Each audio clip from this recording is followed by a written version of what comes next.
The chosen one. The storm raged inside you, a silent war between the life you knew and the call you could no longer ignore. You heard it not in the noise of the world, but in the trembling quiet beneath it, a whisper, steady and ancient, pressing through your thoughts. It did not ask. It declared, you were chosen. At first, you resisted. You told yourself it was a dream, a moment of exhaustion, but the signs followed you the way certain words lingered, how the light fell differently on ordinary things, how strangers seemed to speak messages meant only for you. The world around you began to tilt, subtly, unnervingly, toward meaning. Every coincidence was now a mirror, every silence, a message. You began to see beyond the surface, into the patterns underneath. That was your first awakening. The power of insight. You didn't ask for this power. It revealed itself in moments you couldn't explain. When others spoke, you heard what was unsaid. When chaos erupted, you saw the thread that tied it all together. At first, this gift felt like a curse, because truth, when first unveiled, burns brighter than comfort. There were nights you questioned your sanity. You stared at the ceiling, wondering if divine vision and madness were born from the same source. The world became transparent, yet heavier. You could see through people's words, but not always bear what you saw. The burden of insight is not in knowing, it is in understanding. Still, something within you refused to retreat. A force beyond logic pushed you forward. You noticed how truth rearranged your choices. You could no longer live in the easy ignorance of good enough. Every decision demanded alignment between who you were and who you were meant to be. It was in those moments, when you stood between what is and what must be, that you realized the power of insight is not simply a gift. It is a mirror. It reflects your courage, or your fear, your willingness, or your denial. You started seeing differently. The face of a stranger held a message. The pain in your heart carried a purpose. Even failure began to shimmer with hidden meaning. You were no longer reacting to life, you were reading it. This is what sets you apart from the world that sleeps. You see the truth not as a story, but as a structure beneath reality. You understand that every conflict, every disappointment, every loss is not chaos, it's choreography. But knowing truth is one thing, living by it is another. So came the second storm, doubt. You began to wonder, why me? Why burden one heart with this much vision? People called you strange. Some feared your silence, others mocked your certainty.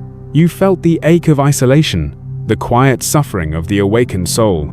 There were nights when you longed for blindness again, for the soft comfort of not knowing. Yet even in your surrender, truth kept calling you back, because the power of insight does not sleep. It sees, even through your denial. It whispers, do not look away. And you realized that your task was not to escape the truth, but to endure it, to let it refine you until you could carry it without breaking.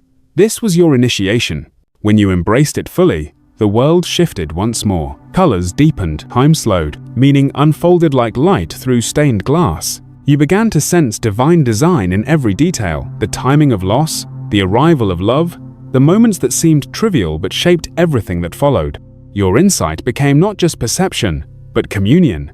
You were no longer looking at life, you were looking through it, into the rhythm of something eternal. And through that rhythm, you discovered your calling, to see what others overlook, to name what others fear, to reveal what lies beneath the veil. Your insight became your compass, leading you through storms that once terrified you. You stopped asking for clarity from others and started trusting the clarity within. It wasn't arrogance, it was awakening. You now understood the true power of insight is not about predicting the future, but perceiving divine intention in the present. Even as confusion surrounds you, you can feel a stillness inside, a certainty that whispers, you are where you must be. Your eyes no longer simply observe, they interpret. Your silence no longer hides fear, it carries revelation. And your every decision becomes a declaration of faith. When you look at the mirror now, you see not just a reflection, but a vessel. You understand.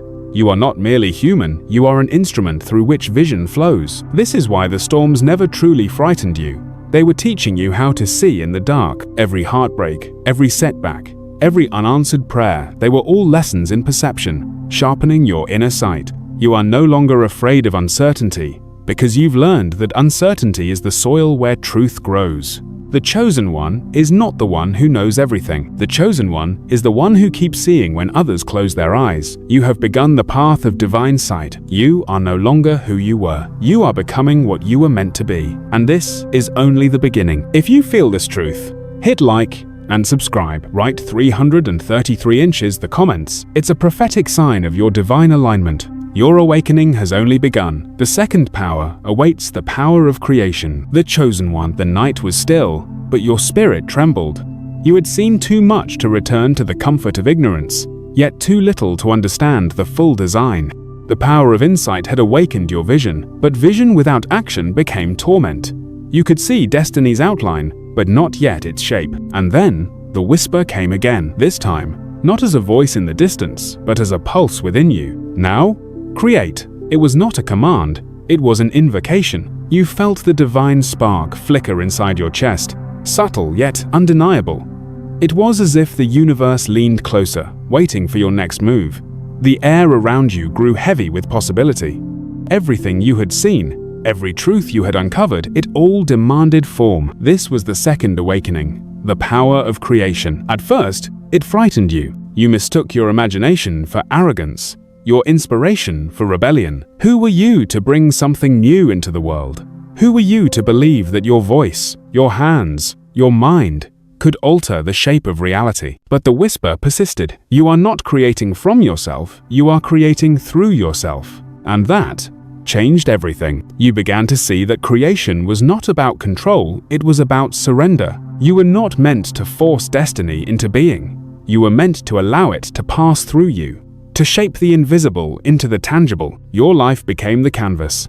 Your choices, the brushstrokes. Every dream you buried out of fear began to rise again. You remembered the ideas you had dismissed as impossible, the visions you had silenced because no one else could see them. But now you understood they were never meant for them. They were entrusted to you. Still, the struggle was real. The first attempts were messy.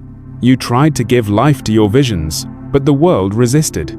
People doubted you. Some laughed, others turned away. You began to question if divine purpose could coexist with human failure. And yet every time you were about to give up, creation found another way to reach you. Through a stranger's kindness, through a dream that lingered, through the quiet moments when everything fell apart. And somehow, you still found the strength to rebuild. You started to realize that the power of creation was not confined to art or invention. It was present in the way you chose to rise after falling, the way you spoke light into someone else's darkness, the way you built bridges where others built walls. You became aware of a sacred rhythm, a creative pulse that flows through everything that exists. Every time you align your thoughts with that rhythm, reality bends to meet you halfway. Creation, you discovered, is not about what you make. It is about who you become while making it. There were moments when your faith cracked beneath the pressure, when your plans failed, when your prayers seemed unanswered, when silence became unbearable. You thought the divine had abandoned you, but in that silence, creation was still moving quietly, invisibly, shaping what your eyes could not yet see. The deeper your doubt, the stronger your potential became, because only in emptiness can true creation begin. When you stopped demanding certainty, inspiration returned. When you stopped chasing perfection, beauty emerged. You finally understood creation is not an act of pride.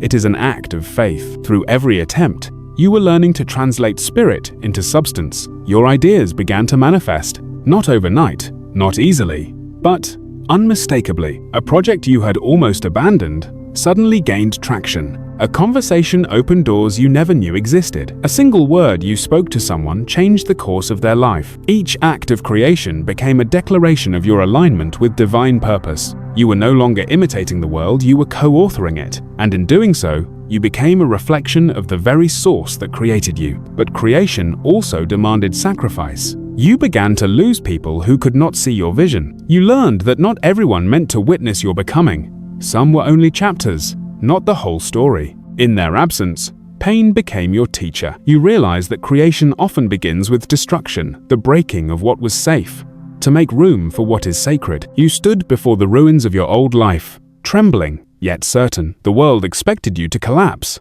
Instead, you built something new. You built it out of courage, out of scars, out of the quiet certainty that your failures were not endings, but foundations. And as you built, you felt the divine move through you. Every word, every act, every heartbeat became a prayer. You were not chasing your purpose anymore, you were becoming it. That is when the light returned, not the blinding brilliance of revelation, but the steady glow of truth. You understood now. Creation is the language of the divine spoken through human will, and when you create, you become an echo of eternity. So stand tall. What you are building is not random. What you are dreaming is not delusion. It is destiny unfolding through your hands. You are the vessel. You are the bridge. You are the living proof that the divine still speaks in the language of creation. If this resonates with your soul, write 333 inches, the comments. It's a prophetic sign of your divine alignment. The next calling will test what you have built, because creation without endurance cannot stand. Prepare yourself for the next awakening, the power of resilience. The chosen one. The night stretched endlessly before you, heavy with silence,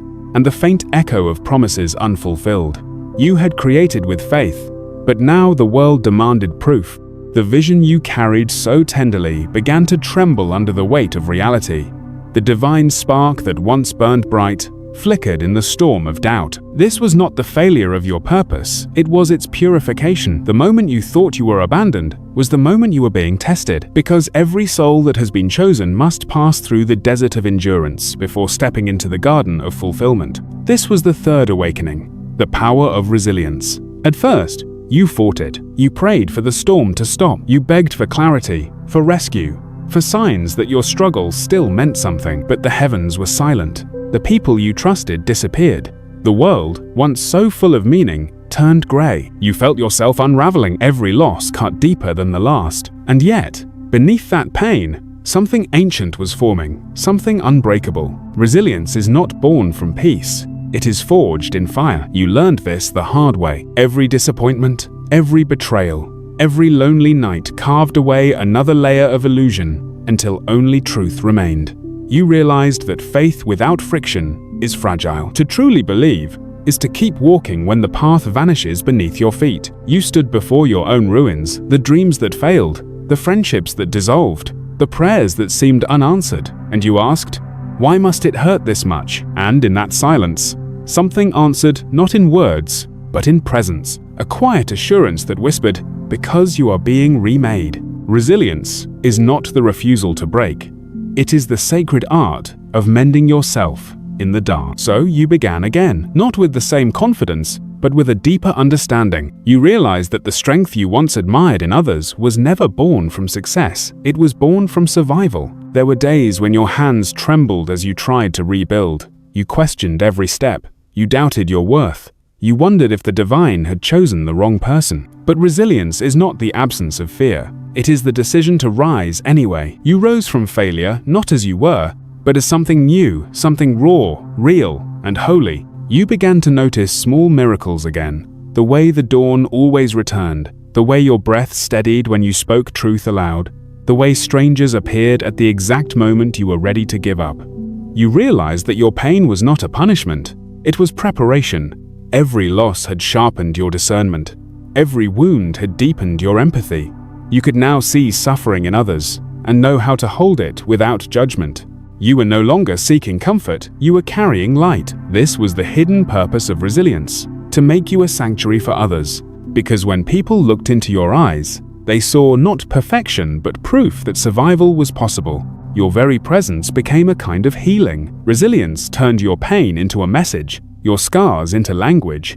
You could now speak hope fluently because you had lived it. But there was another layer to this power, one you didn't expect. Resilience also meant learning to rest. It meant surrendering control, trusting that not every battle needed to be fought at once. There were times when strength looked like stillness, when victory meant letting go. You began to forgive yourself for not being unshakable. You understood that resilience is not about standing tall every moment. It is about returning to your feet, again and again, even if your knees still tremble. In your quiet moments, you began to sense the divine differently, not as an external force commanding your obedience, but as a pulse inside you, guiding your rhythm. You realized that the same energy that holds the stars in orbit also holds your heart together. And in that revelation, Your pain began to soften. The fire that once burned you now warmed you. You were not merely surviving, you were transforming. Each time the world tried to break you, you discovered another layer of strength within.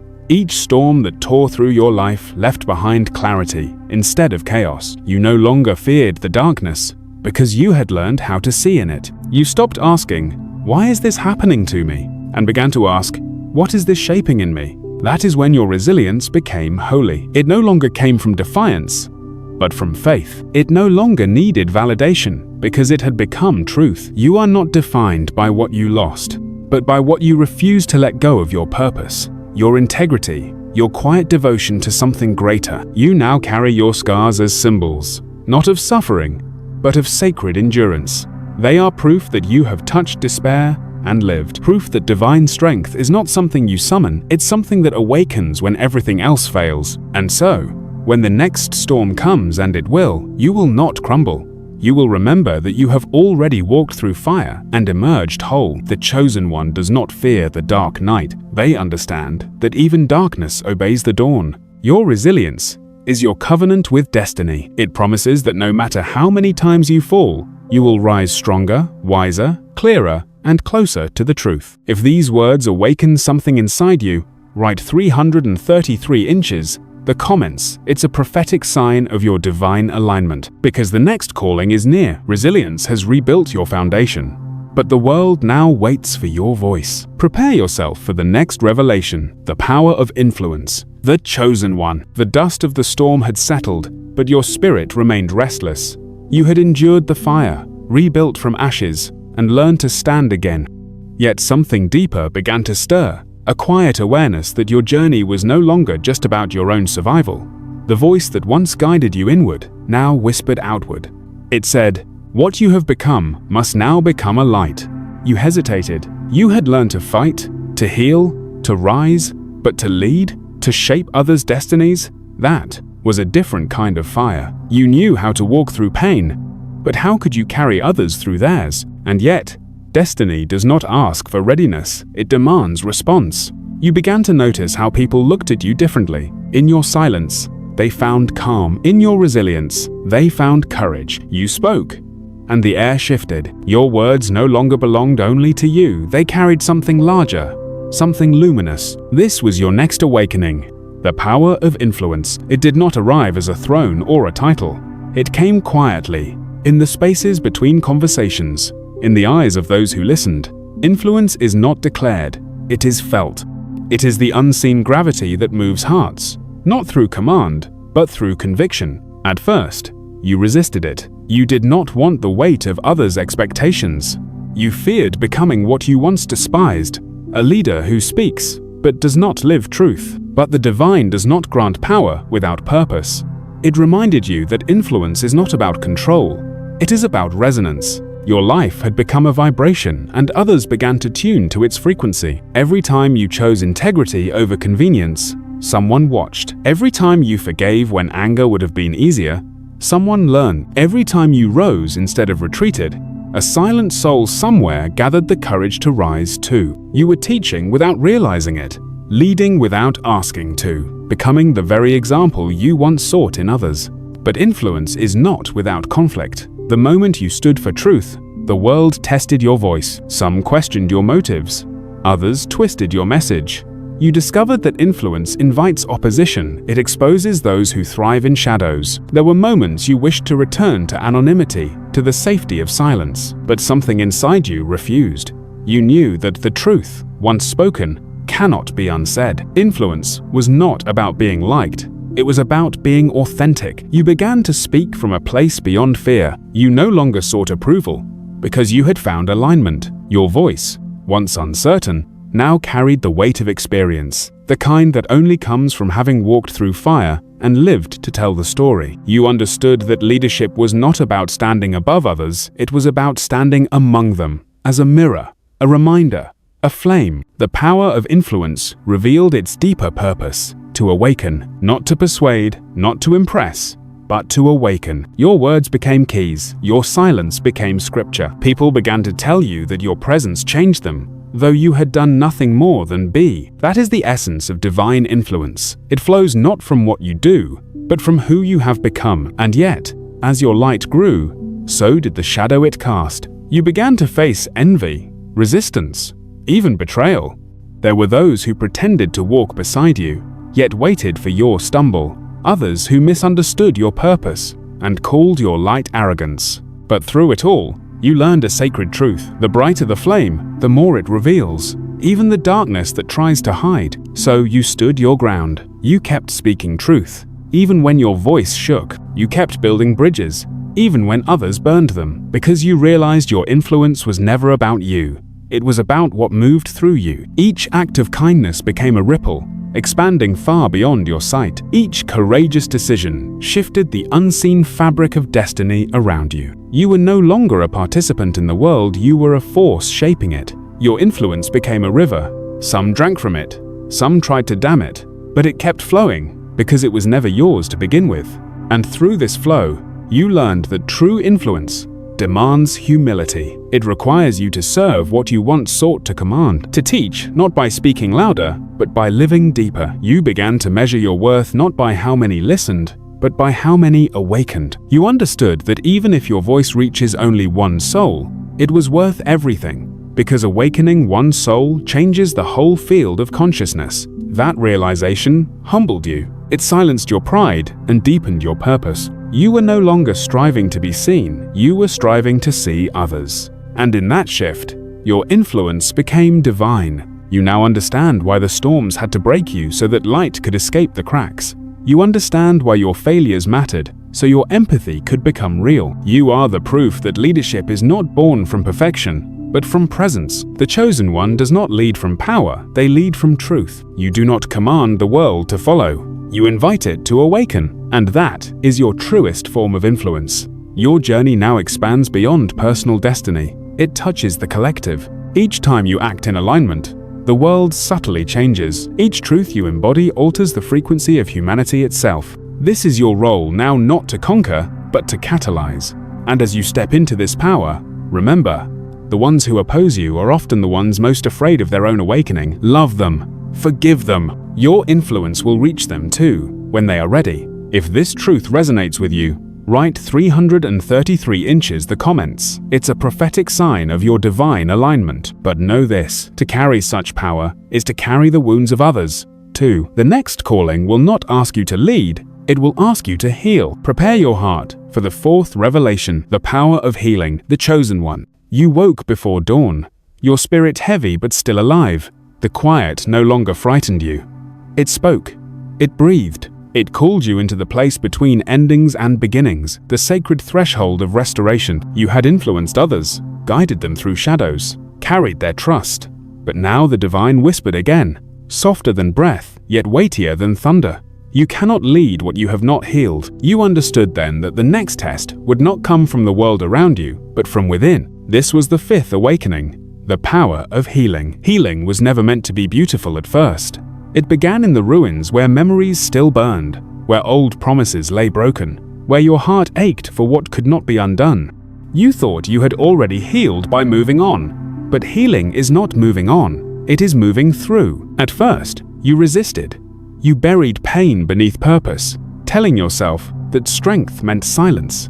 You gave light to others while your own heart dimmed. You carried people through storms, forgetting that even the healer bleeds. But one night, when the noise faded and no one was watching, your body trembled under the truth you could no longer ignore. You had been helping others heal to avoid your own wounds, and that realization shattered you. You broke again, but this time, the breaking was sacred. Tears came, not as weakness, but as release. Every wound you had denied began to surface. Memories you buried returned, not to torment you, but to be transformed. Healing demanded honesty. Brutal, raw, untamed honesty. It asked you to face what you swore you'd forgotten, to forgive what you thought unforgivable. Forgiveness was not a moment. It was a series of small deaths, the dying of pride, of resentment, of the need to be right. You began to see that pain, when acknowledged, becomes a teacher. It shapes the soul into a vessel wide enough for compassion. It deepens your understanding of others' suffering until judgment dissolves, replaced by empathy so pure It hurts. And slowly, you realize that your gift to heal others was hidden inside your own brokenness. It was in the nights you survived heartbreak that you learned how to hold another's sorrow. It was through betrayal that you discovered the anatomy of trust. It was in loss that you learned the sacred art of letting go. Your wounds became maps, guiding others through the same darkness you once feared. You began to notice how your presence changed rooms. When others wept, they felt safe near you. When they confessed their pain, you did not rush to fix it. You listened. You understood that silence could heal more deeply than words. Healing is not always about curing. Sometimes, it's about witnessing. When you sat beside someone's grief, without trying to erase it, something miraculous happened. Their spirit began to breathe again, not because you removed their pain, but because you reminded them they weren't alone in it. That is the essence of your healing power. It does not dominate. It holds. It cradles the broken without demanding they rise before they are ready. But as you carried others, the divine required balance. It whispered, "You cannot pour from an empty cup." So you began to turn inward again. This time not to analyze, but to restore. You started walking slower, speaking softer, praying not for clarity, but for peace. You learned that healing is not an event, it's a rhythm, a breathing, a becoming. And within that rhythm, you found God again, not in the heavens, but in the quiet beating of your own heart. You realized that the same divine force that healed others through you was healing you through them. Every act of compassion became a mirror, reflecting the very grace you once thought you were giving away. You no longer feared the word broken. You saw it for what it truly was, a doorway. Because only what breaks can reveal what was inside all along. The power of healing transformed you from a guide into a sanctuary. People came not for answers, but for presence. They came because your soul had become a safe place. And yet, even as you gave this gift, you knew healing came with a burden. To forgive those who may never apologize, to love those who never saw your worth, to bless what once destroyed you. That was the hardest lesson. Because to truly heal is to choose peace over justice, love over memory, faith over proof. You reached a point where your tears no longer came from pain, but from awe. Awe at how far you'd come. Awe at the mystery of how grace works through suffering. You realized that every heartbreak had been a holy invitation to return, to soften, to surrender. Your life became a quiet miracle. You healed not by escaping pain, but by transforming it into light. You spoke life into wounds. You carried tenderness into conflict. You became the reminder that wholeness is not perfection, it is presence. And when others asked how you did it, you smiled gently and said, "By learning to love what I once tried to forget." Now you walk differently, not lighter, but deeper. You are not untouched by pain, you are defined by how you met it. This is the power of healing, not a force that fixes, but one that reconciles. It bridges the gap between what was lost and what can still be found. Through your healing, you are restoring more than yourself. You are restoring balance to the world. Because when one heart heals, the vibration of the entire human story shifts. If this truth stirs something within you, write 333 inches the comments. It's a prophetic sign of your divine alignment. But know this healing does not end here. Once you are whole again, you are called to face what others fear most. The next test will not ask you to mend, it will ask you to stand. Prepare for the sixth revelation, the power of courage. The chosen one, the horizon was red with the first fire of dawn, yet your heart was still wrapped in night. You had healed, but healing had made you tender, and tenderness now demanded courage. For what good is light if it hides? What good is truth if it trembles in silence? You knew this was coming, the final test. The whisper you once followed had grown into a presence that now stood before you. It said nothing at first. It only waited, patient and still, as though time itself had paused to watch whether you would rise. This was the sixth and final awakening, the power of courage. Courage does not come dressed in glory. It arrives quietly, wearing the face of fear. It is not the absence of trembling. It is the decision to walk forward while trembling. You looked at the world and saw what others chose not to see, the cruelty behind indifference, the truth behind illusion, the despair hidden beneath the laughter of crowds. It would have been easier to look away, to pretend you did not know, to stay small and safe, but something inside you refused to die quietly. You remembered the fire that first called you, the same one that guided you through loss, through creation, through healing. It whispered now, not as command, but as reminder. You were never chosen to be comfortable. You were chosen to be brave. At first, courage looked like confrontation, the speaking of truths no one wanted to hear. You stood before those who misunderstood you, and you did not flinch. You were accused of arrogance, of madness, of rebellion. But you had learned something precious from your journey, that silence in the face of injustice is not peace, it is participation. So you spoke, you stood, you refused to bend, and each act of defiance became a sacred offering. But as the days passed, you learned that courage takes many forms. It is not always the roar, it is often the whisper that says, "I will try again tomorrow." It is the hand that keeps building when no one notices. It is the heart that forgives even when it bleeds. You discovered that courage and compassion are not opposites, they are twins. For only a soft heart can act boldly without cruelty. There came a night when doubt returned like a ghost. You asked, "What if I fail?" The answer came like thunder inside your chest. Then fail with faith. Failure, you realized, was not the enemy. Cowardice was. Fear that paralyzes is death long before the grave. But to risk, to stand, to love, despite uncertainty, that is life in its purest form. You remembered the prophets and dreamers who walked before you, those who spoke truth to empires, who stood alone against the roar of the world. You understood then that courage was never about survival. It was about sacrifice, about saying yes to destiny, even when destiny demanded your comfort, your reputation, even your peace. And yet, courage was not always public. Sometimes, it was the quiet choices, the decision to stay kind in an unkind world, to open your heart after betrayal, to keep believing when logic says give up.